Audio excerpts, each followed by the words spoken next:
கொங்கு பகுதியில் பொதுவாகவே போலிங் ஜாஸ்தியாக இருக்கும். இந்த முறை கொங்கு பகுதியில் பணப்புழக்கம் ரொம்ப அதிகம். ஸோ பணப்புழக்கம் தான் போலிங் ஜாஸ்தியாகிறதுக்கு காரணம். எல்லா கட்சிகளுமா? எல்லா கட்சிகளும் இன்க்ளூடிங் தாவேகா, நாம் தமிழர் கட்சி. நாம் தமிழர் கட்சி பணம் கொடுக்கல. தாவேகா கொங்குல எதுவும் கொடுத்த மாதிரி தெரியல. தாவேகா சேலத்தில் ஒருத்தர் கொடுத்துருந்தாரு, திருநெல்வேலியில் ஒருத்தர் கொடுத்துருந்தாரு.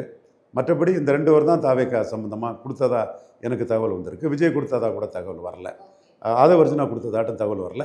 இந்த 2 எனக்கு காங்கிரீட்டான தகவல். நெல்லையில் ஒருத்தரும் சேலத்தில் ஒருத்தரும் பணம் கொடுத்த தகவல் எனக்கு வந்தது. சுருக்கா பணத்துக்கு ஓட்டு அதிகம் விழுங்கிறதுக்கு எக்ஸாம்பிள் 2021 நீங்கள் விஜயபாஸ்கர் அவருடைய தொகுதியில் விராலிமலையில் நீங்கள் எடுத்து பாருங்கள், 80 விழுக்காடுக்கு மேலே போலிங் இருந்தது. நன்னிலம் காமராஜ் எடுத்து பாருங்கள், வேதாரண்யம் ஓஎஸ் மணியன் எடுத்து பாருங்கள், ஒரத்தநாடு வைத்தியலிங்கம் இப்போ ஓபிஎஸ் கூட வந்துட்டார், அவருக்கு தொகுதியில் எடுத்து பாருங்கள். ஸோ இங்கெல்லாம் நீங்கள் எடுத்து பார்த்தீங்கன்னா அவங்க பணம் கொடுத்ததில் அதிக போலிங் இருந்தது தெரியும். இடைத்தேர்தலில் பார்த்தீங்கன்னா அதிக போலிங் வர்றதுக்கு காரணம் என்ன? பணம் கொடுக்கறது தான் காரணம். இப்போவும் ஜென்ரலாக 20 கோடி ரூபா ஒரு மக்களவை சட்டமன்ற தொகுதி கொடுக்கப்பட்டது. ஒரு சிலர் அதையும் தாண்டி கொடுத்தாங்க. எதிர்கட்சியில் 10 கோடி ரூபாய்க்கு மேலே கொடுத்துருக்காங்க.